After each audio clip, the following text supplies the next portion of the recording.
예, 노무현 전 대통령 서거 10주기인 어제 경남 김해 봉화마을에서는 추도식이 엄수됐습니다. 여야 사당 대표 등 주요 정치권 인사는 물론 조지 부시 전 미국 대통령이 참석해 눈길을 끌었는데요. 어제 추도식을 계기로 정치권이 경색 국면을 떨쳐내고 협치를 이뤄내길 기대해 보겠습니다. 네, 한편 주미 한국대사관 소속 외교관이 한미 정상 간의 전화 통화 내용을 한국당 강효상 의원에게 전달한 사실이 알려져 논란이 되고 있습니다. 이 관련 내용 포함한 전국 현안들 최창렬 용인대 통일대학원장, 최형두 경남대 교수와 함께 자세히 짚어보겠습니다. 네, 어서 오세요. 예. 자, 노무현 전 대통령 10주기 추도식 얘기 잠깐 하고 가겠습니다. 어제 추도식 쪽 보셨나요? 네, 봤습니다. 예, 조지 부시 전 미국 대통령이 참석해서 눈길을 좀 끌었습니다. 노무현 전 대통령과 이 동갑내기였더라고요, 보니까. 46년생 동갑이죠. 예. 아주 이례적이죠. 예. 이제 임기가 거의 겹치지 않습니까? 노무현 대통령이 2003년부터 2008년, 부시 대통령이 2001년부터 9년이니까 거의 완벽하게 겹치는데, 사실 부시 대통령 공화당 출신이잖아요. 그러니까 보수 정권이고 노무현 대통령은 진보 정권이고 이렇게 볼 수가 있는데, 그럼에도 불구하고 이렇게 찾아왔다라는 게 초상화를 그려서 이건 대단한 그 신뢰와 존중이 있는 거라고 봐야 되겠죠. 그리고 노무현 대통령은 사실 뭐 반미좀 하면 어떠냐 이런 말도 하고 그랬지 않습니까? 자주행을 많이 강조했고, 그래서 주류 이른바 기득권 세력들로부터 한미동맹에 상당한 우려를 뭐 준다 이런 이제 비판도 받았었는데, 어제 그 모습 보면서 역시 한미동맹이 굉장히 강화됐던 거예요. 이락 파병도 했었고, 그리고 한미 FTA 체결도 노무현 대통령 때, 노무현 정권 때 이루어졌거든요. 이른바 이제 좌파 신자유주의 뭐 이런 말들도 하는데, 저 어제 그 부시 대통령을 이제 그 노무현 대통령 손녀죠. 손녀. 예. 노건호 씨의 딸이잖아요. 예. 그 팔짱 낀 모습이 굉장히 인상적이더라고요. 아주 보기도 훈훈해 보이고. 근데 그분은 그렇게 한미동맹에 균열을 가한다고 그렇게 이제 보수 세력이 비판했던 거 이런 것도 떠오르고요. 아무튼 여러 가지가 떠오르더라고요. 정치개혁, 검찰개혁, 뭐 대연정 제안도 거부당하고 원포인트 개헌도 2007년도에 임기 말이라고 해서 또 이제 거부당하고 이랬던 기억이 여러 가지가 났습니다. 예. 우리 정 교수님 어제 장면 어떻게 보셨습니까? 네, 부시 대통령 전 대통령이 참석한 건 참 이례적이었고 상당히 그 여러 가지 우리한테 생각할 게 많았습니다. 지금 우리 원장님께서 당시에 보수 세력이 비판했다는 거 했는데, 사실은 한미 FTA를 할 때는 대통령이 외로웠습니다. 외로웠는데 당시에 자유한국당의 전신 보수 정당들이 그걸 뒷받침했습니다. 이건 왜냐하면 국익에 관한 문제이기 때문이죠. 부시 대통령의 어제의 추모사에서도 국익 이야기를 많이 했습니다. 원래 대통령이라는 사람들이 자기 마음을 잘 털어놓지 않은데 아주 허심탄회하게 이야기를 많이 하면서도, 그러나 결국 국익을 위한 것이었다는 것을 우리 알고 있다. 이렇게 하겠습니다. 하나는 이제 한미 FTA. 한미 FTA 하면 망한다고, 나라 식민지 된다고 했던 사람들 얼마나 많습니까? 당시 지금 민주당의 대부분 사람들이 그랬습니다. 근데 사과 한마디 없습니다. 10년 동안 이게 너무 잘 돼가지고 미국에서 오히려 개정하자고 하는 판입니다. 대통령이 옳았죠. 노무현 대통령이 옳았고, 그때 민주당은 틀렸습니다. 근데 틀렸는데 틀렸다고 이야기도 하지 않습니다. 그리고 그 당시에 노무현 대통령의 그 담화문을 읽어보면요, 지금 민주당 의원들이라면 읽어봐야 됩니다. 우리가 자꾸 틀리고 뭐 식민지가 되고 어렵다 그러는데, 우리는 통상국가다. 개방을 통해서 나가야 되는 국가인데, 지금 뭐 틀렸다고 하는 진보적인 사람들 이야기를 들어봐도 따져봐도 뭐가 틀렸는지 알 수가 없다. 우리가 언제 개방해서 진 적이 있느냐, 이런 이야기를 했고요. 이라크 파병도 역시 동맹의 이익, 반미는 어떠냐고 했지만 나중에 대통령이 되어서 실제로 국정을 해보니까 동맹의 이익이라는 게 참 중요하다. 통상과 동맹. 왜냐하면 북한의 도발로부터 우리를 지켜주고 있는 거 아닙니까? 그 군인들이 이라크도 가고 또 한반도도 지키고 이런 상황에서 군인을 보내면서도 위험한 전쟁 지역이 아니고요. 정의 복구에 도움이 되는 지역에 안전한 또 보내가지고 상당히 그 우리 경제를 위한 포석도 이제 두셨고, 그런 의미에서 부시 전 대통령으로서 상당히 인상적인, 재임 중에는 공개석상에서 약간 불필요한 이야기도 와갔지만 네, 굉장히 그 국익을 생각한다는 측면에서는 특히 민주당 대통령인데 당시에 그 지금 자유한국당의 전신인 정당이 뒷받침했던 정책들을 추진했다는 점에서 상당히 인상적이었습니다. 예. 어제 뭐 부시 전 대통령의 추도사도 굉장히 인상적이었지만, 일단 추도식에 참석했던 인물들 중에서 여권 잠룡들 굉장히 많이 그렇죠, 예. 자리했죠. 좀 눈에 띄었던 분이 계셨는지, 그리고 추도사는 뭐 이런 발언도, 문희상 국회의장도 뭐 이런 발언들도 했었기 때문에 좀 뭐 기억에 남는 대목이 있으신지요? 글쎄요, 뭐 여권 잠룡들이라고 이제 표현되는 이제 대선 후보군들이 다 참석했죠. 참석 안 할 수가 없죠. 그리고 어제가 또 노무현 대통령 10주기였잖아요. 그러니까 또 뭐 남다른 이제 의미도 있는 거죠. 근데 저는 이 이제 대선 주자들, 이른바 대선 주자들이 아직은 대선 얘기할 때는 좀 아닌 것 같아요. 아직 이제 문재인 정권 이제 3년 차에 막 접어들었는데 아직도 임기가 3년 남았거든요. 근데 너무 여권 잠룡들의 초점이 좀 맞춰진 것 같고. 아무튼 간에 그럼에도 불구하고 어쨌든 뭐 내부에서는 뭐 경쟁이 이미 시작됐다고 봐야 되겠죠. 뭐 이재명 지사라든지 박원순 시장 그리고 뭐 이낙연 총리도 마찬가지고요. 예.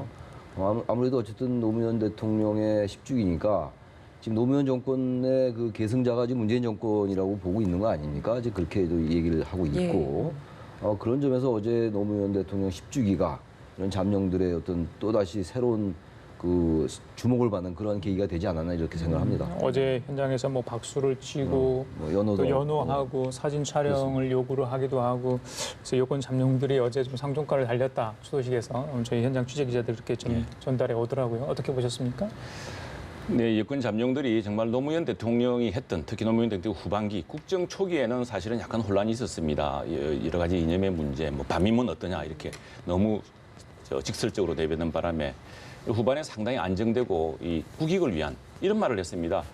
보수면 어떻고 진보면 어떻습니까? 국민의 먹고 사는 문제, 이 문제를 해결하는 게 가장 중요한 거 아닙니까? 그리고 그 자신의 진영, 민주당과 핵심 지지자들이 부유세를 하자, 뭘 하자 그랬을 때 우리가 국정을 해나갈 때 가장 중요한 거, 많은 국민들의 지지를 받을 수 있는 것부터 해야 된다고 했습니다.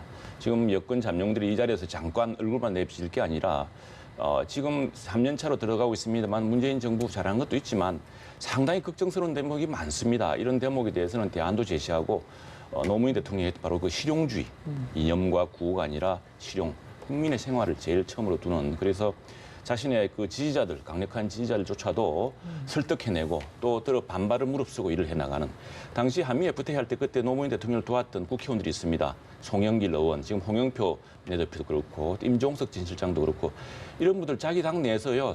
송환용, 그다음에 그 무슨 완용이라 이름을 붙여서 이렇게 놀림을 받았습니다. 화형식도 당했습니다. 그러면서도 대통령과 함께 일을 추진해 나갔던 그런 뚝심을 보여줬는데 지금 그게 10년 뒤에 평가를 받고 있는 거 아니겠습니까? 잠룡들이라고 그러면은 국가 지도자로서의 그런 목소리. 지금 뭐 민주당의 한 당원으로서 또는 민주당의 의원으로서 대통령을 뒷받침하는 정도가 아니라 더 큰 국익을 위한 목소리와 그런 정책을 보여줘야 할 것 같습니다. 전 노무현 대통령 하면 생각나는 게 그 전시작전권에 대한 그 연설. 네. 그 우리나라 그 장성들이 부끄러운 줄 알아야 된다. 그렇게 국방비 많이 들이고 근데 뭘 했느냐 도대체. 그건 굉장히 인상적인 것 같아요. 그리고 이제 특정 신문을 거론하면서 이러한 신문들은 대선에서 손을 떼라 이런 거 제가 강의 시간에 학생들한테 보여준 적도 있어요. 예. 그러니까 그게 바로 노무현 정신이 아니었나 이런 생각도 드네요. 어제 추도식에 황교안 대표는 참석하지 않았습니다. 민생투쟁 대장정 일정 강원도 전방부대를 방문했었죠. 예. 어떻게 보셨어요? 그 부분은? 조경태 최고위원하고 그 지역 출신이죠. 예, 그리고 맞습니다. 노무현 대통령하고도 이제 인연이 있는 조경태 최고위원과 이제 대표단 참석을 했고 어제 강원도에서 아마 기자들의 질문이 있었습니다. 그래서 마침 내가 대장정에 일정 중이고 해서 우리 대표단을 따로 보냈다. 그리고 그 노무현 대통령의 통합 정신, 그 실용의 정신에 대해서는 우리 모두 국민들이 이어받아야 된다라고 이야기를 했고 실제로 이제 그 지난번에 대표가 된 뒤에 일정 중에 직접 봉하마를 찾기도 했었죠. 그래서 아마 여기 여러 가지 아마 이유가 있을 겁니다. 근데 우선 일정이 있었고 또 주최 측에서도 뭔가 이게 지금 행사장인데 지난번 매년 자유한국당 전신이 가면은 약간 소란이 좀 일었습니다. 특히 핵심 지지자들이. 그래서 뭐 그런 것들도 여러 가지 감안되지 않았을까 싶고요. 왜냐하면 10주년이고 또 이 주최 측을 중심으로 그런 분위기를 또 지켜야 되니까요. 예. 지난번에 최 교수님한테 이 황교안 대표가 민생투쟁 대장정 들어갈 때 예, 그게 어떤 의미가 될 건가. 잘하면 도움이 될 거고 또 잘못하면 뭔가 좀 꼬일 수도 있다 이런 답을 해주신 것 같아요. 근데 벌써 다 끝났네요. 내일이면 이제 광화문 집회를 끝으로 이제 대장정을 마친다고 합니다. 말도 많고 탈도 많았던 것 같아요. 또 얻었던 부분도 분명히 황교안 대표는 있을 것 같은데 좀 전반적으로 평가를 좀 해주시죠. 황교안 대표로서는 얻은 게 많다고 판단할 겁니다. 일단 당내 리더십을 확보한 점 부인할 수 없을 것 같고요. 또 어쨌든 정치 신인 아닙니까? 국무총리를 했었습니다만 정치 신인임에도 불구하고 기성 정치인 뺨치는 그런 아주 굉장히 수위 높은 발언들이라든지 오히려 이제 어떤 적대 그리고 혐오, 대립을 오히려 이제 각을 세우면서 지지자들 끌어모으는 존재감 확실히 좀 존재감 드러내는 보여주고 그러니까 이른바 이제 집토끼들은 확실히 이제 챙긴 거죠. 우리 지지율도 많이 올랐어요. 어쨌든 그리고 그건 뭐 단순하게 황교안 대표의 그 장정 때문은 이른바 장정 때문은 아닐 거예요. 여러 가지 요인이 겹쳤다고 보긴 하는데 전 그럼에도 불구하고 그런 뭐 나름 정치 공학적인 그러한 이제 이점도 분명히 있었습니다만 단점을 지적한다면 정치를 왜 그렇게 끌고 가는지 모르겠어요. 좌파 독재란 말은 입에 달고 다녔고 좌파 포퓰리즘 그리고 김정은 대변인이란 말까지 마지막에 또 했어요. 결국은 벌써 저 그때 3월 12일 날 나경원 원내대표가 이제 국회 연설에서 그 말씀을 했고 그다음에 또 하고 이번에 또 했단 말이죠. 그래서 저는 민심대장정 좋은데 민심대장정이 정말 민생을 파악하고 이런 것보다는 어떤 자신의 존재감을 알리는 하던 정치 공학적인 수단이 아니었는가라고 저는 보고 있고요. 그래서 어쨌든 정치라는 게 일단 내년 총선 의식 안 할 수 없는 거잖아요. 그런 면에서는 뭐 한국당 입장에서 볼 때는 이점이 있었다 하더라도 정치적 이득이 있었다 하더라도요. 중간 유권자들, 중도층 유권자들에게는 상당히 좀 왜 이렇게 정치를 혐오로 끌고 가는가라는 그런 비판이 제기될 수 있다고 보기 때문에 흔히들 뭐 언론에서 그런 얘기들을 하던데요. 외연 확장에는 상당히 한계가 있었다는 생각이 들고 또 그런 걸 다 떠나서 정치적 유불리를 떠나서 정치를 좀 품격 있게 갖고 와야 된다. 정치 신인답게 그렇게 갖고 왔어야 되는데 너무 기성정치, 기성정치 패러다임, 적대적 공전 이쪽으로 가는 것이 아닌가 그래서 상당히 아쉽고 좀 안타까움이 있다는 생각합니다. 예. 교수님도 좀 평가해 주세요. 당 대표가 된 지 상황이 굉장히 답답했습니다. 우선에 그 청문회 전국이 있었는데 그 국회에 상당 부분 반대를 무릅쓰고 그냥 다 강행했습니다. 거의 다. 그리고 또 하나 그 선거법 같이 항상 모든 정당이 합의를 통해서 이루어왔던 선거법이라든가 이런 문제를 공수처와 함께해서 패스트트랙을 올리면서 여러 가지 무리수를 붐했고 그러니까 야당이 원내에서 협상을 할 수가 없는 상황이 되었습니다. 그 시기에 이제 당대표가 되었죠. 그래서 지금 거리에서 이제 투쟁을 시작했는데 이게 꼭 5년 전을 데자뷰입니다. 5년 전에 문재인 당시 대표도 이제 그랬었고요. 왜냐하면은 우리 정치 체제가 대통령은 강한 드라이브를 걸고 그다음에 야당은 이 참 뭔가 일을 진행하기 어렵게 됩니다. 그래서 요즘 종종 회자되는 것 중에 보면 문재인 대통령을 빼고 그 앞에 저 주어만 바꾸면은 이게 황교안 대표 한 말 비슷하게 되는 이게 이제 3년차 현상인데 우리나라 대통령제 3년차 현상인데 그런데 이제 이번에 사실은 저는 투쟁보다는 그 민생이라는 데 방점이 있었다고 봅니다. 실제로 제일 어려운 지역 우선에 산업위기 지역이었던 저 거제부터 해서 마산, 창원 또 이쪽을 쭉 돌았죠. 돌면서 그 전통시장도 가보고 구림시장 같은 곳 이런 곳 그 정말 저 이 상인들의 어려움, 소상공인의 어려움은 서울보다는 지방, 변방 그리고 그쪽에 더 어렵거든요. 그런 지역을 좀 찾아봤다는 거. 그래서 전국을 지금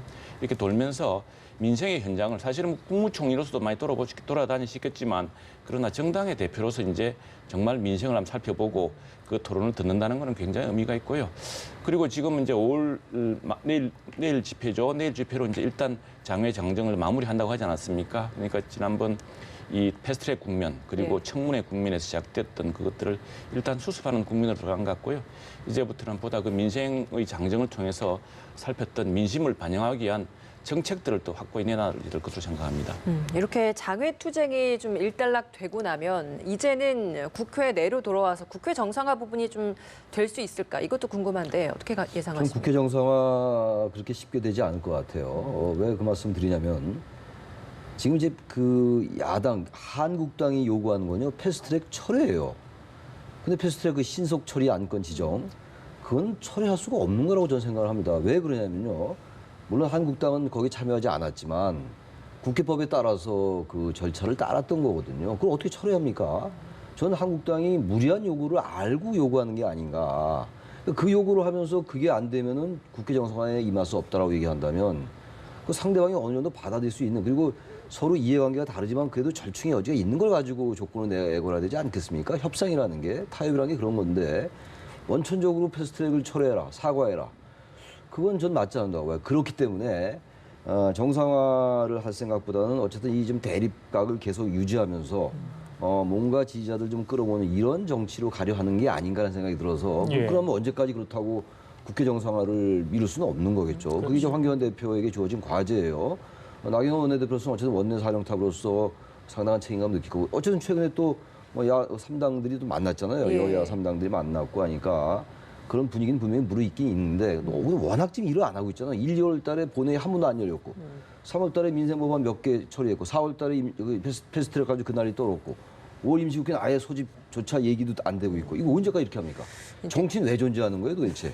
그걸 한국당이 너무 과도한 요구, 받아들이기 어려운 요구를 하는 건 그건 철회해야 된다고 생각합니다. 어쨌든 사실 3당 원내대표가 다 한꺼번에 모였을 때 하나 공감대 형성했던 건 국회 정상화해야 한다 이 네. 부분이었거든요. 네.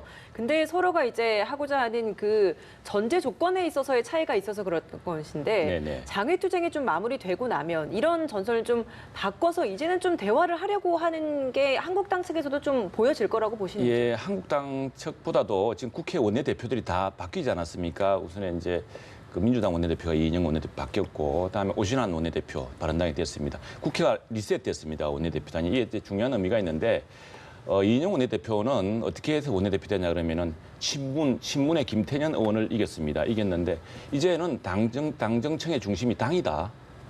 당에서 하겠다는 겁니다. 패스트트랙 공수처 법안 조국 수사까지 나서서 막 지원하지 않았습니까? 청와대의 어떤 입법 의지에 따라서 움직이는 게 아니라 이제 당에서 하겠다고 한 것이고요. 오신환 원내대표는 또 의미가 큽니다. 오신환 원내대표는 이 패스트트랙을 반대해가지고 바른미래당에서 사보임되는 케이스입니다. 피해자죠. 근데 이 오신환 의원이 지금 내놓은 게 권한쟁의 심판 청구를 내놨습니다. 그러니까 국회의원이 낼 수 있는 헌법소원입니다. 그게 뭐냐면은 자, 김관영 전 원내대표가 내가 패스트트랙을 반대하니까 당론도 아닌데 내가 반대하니까 나를 깍지를 뺐다 원내 그 특위에서. 근데 그건 사실 국회법상 논란이 있습니다. 예. 그 뺐는데 이거는 내 동의도 없이 빼가지고 했는데 그래서 누굴 그러냐면 뺀 거는 그건 원내대표였다 하더라도 그걸 국회의장이 승인을 해줬습니다. 그래서 국회의장이 국회의원의 권한, 개별 헌법기관의 권한을 그렇게 마음대로 뺏을 수 없다는 권한쟁의 심판 청구를 하고 있는데 이게 헌법재판소 결론이 나면 사실 원천무효가 됩니다. 이 모든 과정이요. 그래서 사실은 저는 뜻밖의 이 해법이 있을 수 있을 거라고 보고요. 그리고 또 하나는 이미 뭐 평화당조차도 지금 선거법 이 개정안 이건 좀 문제가 있다고 하고 있기 때문에 전반적으로 정의당 말고는 지금 이 선거법 지금의 그 비례연동형 제표의 그 선거 제도를 가져가기 좀 어려운 상황입니다. 그래서 내부에 여러 상황들이 변화가 생기면은 저는 새로운 원내대표의 그 진영도 바뀌고 해서 예. 새로운 리셋이 또 조만간 가능하지 않을까 싶습니다. 알겠습니다. 정상화 되더라도 패스트트랙 또 상임위에서 논의 과정에서도 좀 논란이 있을 것 같다 이런 말씀이신 것 같아요. 다음 주제를 좀 해보겠습니다. 좀 시간이 걸리더라도 이 부분을 좀 집중적으로 다뤄볼까요? 이 한미 정상 통화 내용 유출 네. 논란인데요. 주미 한국 대사관 소속 외교관이 한국당 강효상 의원 고교 선배라고 그러죠. 네. 예. 지난번 있었던 정상과 통화 내용을 공개를 했습니다. 그 해당 외교관에 따르면 강효상 의원이 먼저 전화를 해서 통화 내용을 좀 알려달라 이렇게 했다고 합니다. 그렇습니다. 이 사건의 본질, 쟁점은 뭐라고 보십니까? 정상 간의 통화한 내용, 그런 정상회담이나 마찬가지잖아요. 그리고 정상회담도 그렇고 이제 외교라는 게 공개하는 부분이 있고 비공개 부분이 있잖아요. 그 외교 그 어떤 정상들이 회담할 때는 비공개로 하는 경우가 굉장히 많아요. 그러니까 그 부분은 지금도 이제 문재인 대통령과 김정은 위원장이 도보다리에서 한 얘기가 공개 안 되고 있잖아요. 공개 왜 안 합니까? 그게 공개되면 국익에 뭔가 상당한 문제가 될 수 있는 부분들이 있겠죠. 예민한 문제도 있는 거 아니겠어요? 그래서 국가기밀 해제 기한도 있는 거고 어떤 건 10년 있다 해제하는 것도 있고 20년 예. 있다 해제하는 것도 있고 지금 이제 한국당은 국민의 알 권리 얘기하는데 그게 국민의 알 권리가 무슨 상관이 있습니까? 대통령이 그리고 또 하나 내용이 지금 현재 뭐 어쨌든 청와대에서는 그런 말 한 적이 없다고 얘기하고 있습니다만 한국을 방문해달라는 게 왜 그게 국월 외교입니까? 나는 그게 참 그 한국당의 무리한 요구, 무리한 주장을 한다라고 생각하고요. 그게 무슨 국민의 알 권리니까 이거는 공개하는 게 맞다. 공익제보의 차원이다라는 식의 주장을 하고 있는 것 같은데 저는 맞지 않는다고 생각해요. 그건 궤변이라고 생각합니다. 기본적으로. 예. 그리고 형법에도 있어요. 국가기밀에 대한 그 조항도 있어요. 5천만 원, 5년 이하, 1천만 원 이하 징역 이런 것도 있기 때문에 예. 대통령 기록물도 왜 공개 안 하는 거죠? 그럼 다 공개해야 됩니까? 국민의 알 권리? 국민의 알 권리라는 거는 정말 부정이나 부패한 것들 이런 것들을 숨길 때 공개하고 알 권리 차원에서 얘기돼야 되는 것이지. 예. 지금 한국당이 주장하는 거는 어떻게든 정권의 그 손상을 입히려는 아까도 우리 노무현 대통령, 부시 대통령 잠깐 언급했습니다만 어쨌든 뭐 한미 동맹에서 우리가 굉장히 저자세다. 뭐 그런 쪽으로 뭔가를 주장하고 싶어 하는데 원래 보수 정권인 게 진보도 마찬가지입니다만 국익, 전통, 관습 이런 걸 중시하는 이데올로기 아니에요? 보수주의라는 게. 근데 왜 이렇게 국익에 관련된 거? 이건 국익에 상당한 손상을 입혀요. 왜냐면 미국이 볼 때 아니 통화한 내용이 이틀 만에 공개가 된다면 어떻게 통화할 수 있고 어떻게 얘기를 할 수 있겠어요? 이건 예. 정말로 저는 한국당이 이렇게 얘기하면 안 되고 그러니까 윤상현 의원이 국익을 해쳐서 안 된다는 얘기가 한국당 내 의원이었죠. 외통위원장이죠. 예. 예, 윤상현 의원까지는 뭐 이해하겠어요. 사실은 근데 우리 최 교수님 그 국회에 계셔봤지만은 저기 강효상 의원이 환모의 소속이잖아요. 외통위도 아니고.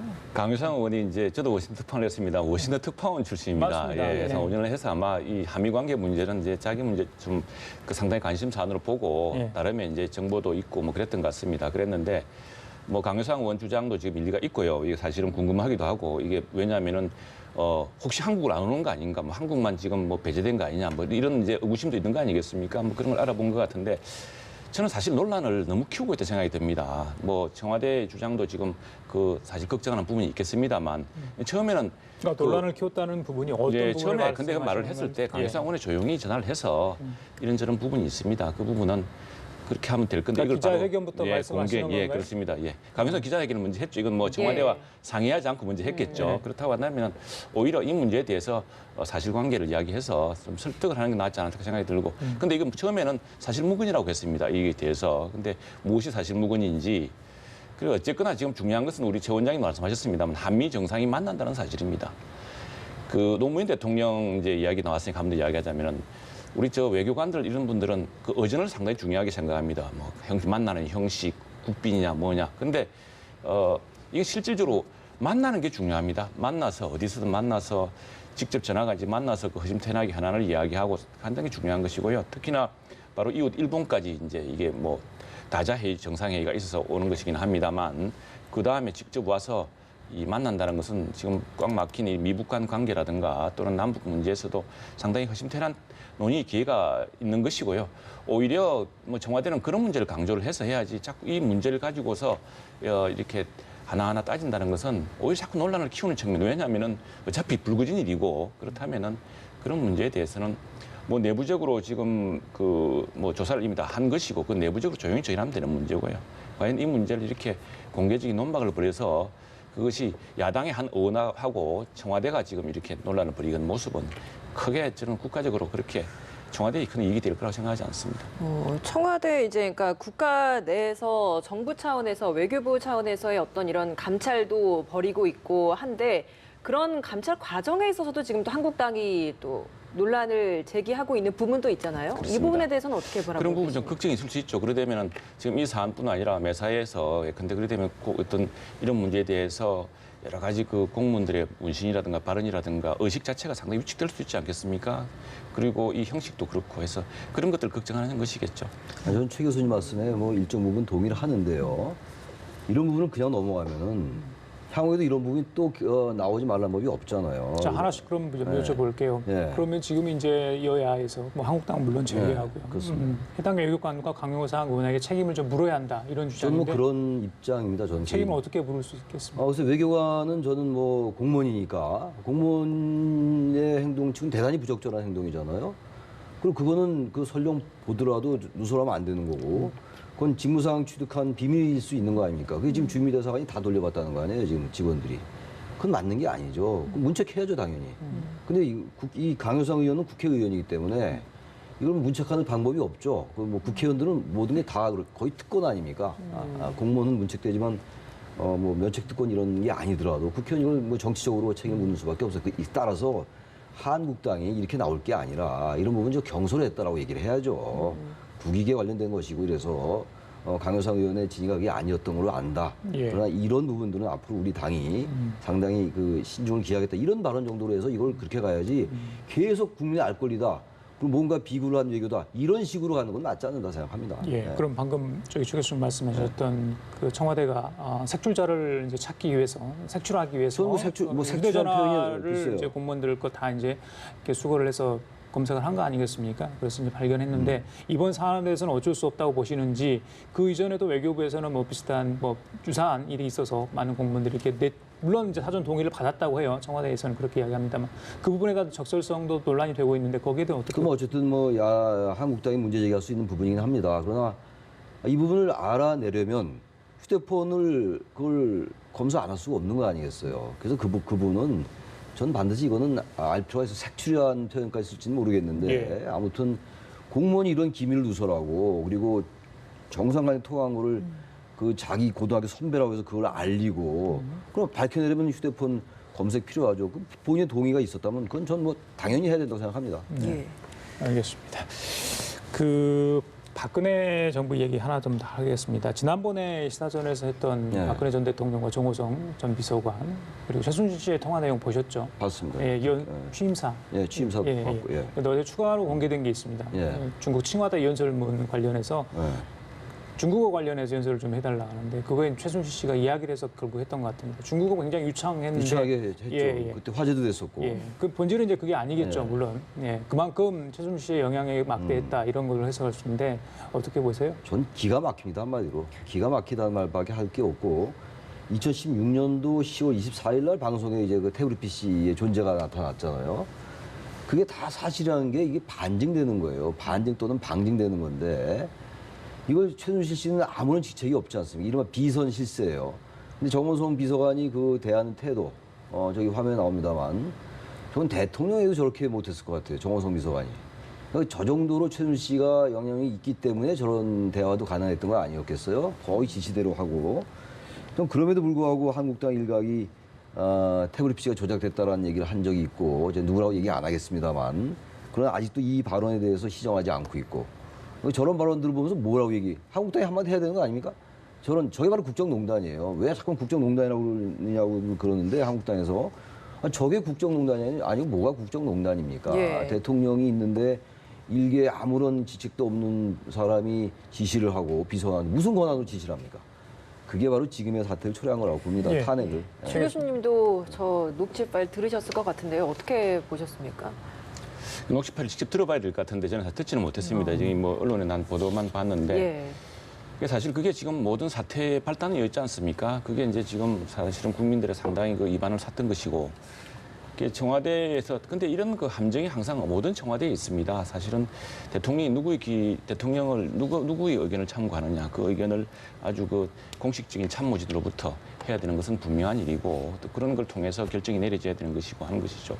바로 이런 사실 때문에 그 당시에 그 청와대 참모진도 다 있고 공식 참모진이 있는데 거기에 제3의 인물이 끼어 들어가지고 그 내용을 하나하나 보면은 그 내용 중에서 이제 이게 아직까지는 보면은 그 내용이라든가 뭐 중국어로 하는 거야. 그 당연히 청와대 가면 중국어로 해야죠. 그 누가 해도 할 수 있는 조언인데 그런 조언 같은 게 이제 밝혀지는 과정이 하나하나 드러나 이 다 이미 알고 있던 일이고 바로 그것 때문에 탄핵이 시작된 거 아니겠습니까? 예, 그래요. 알겠습니다. 무슨 말씀이신지. 예, 최창열 용인대 통일대학원장, 최영두 경남대 조빙 교수 두 분과 얘기 나눠봤습니다. 말씀 잘 들었습니다. 고맙습니다. 네.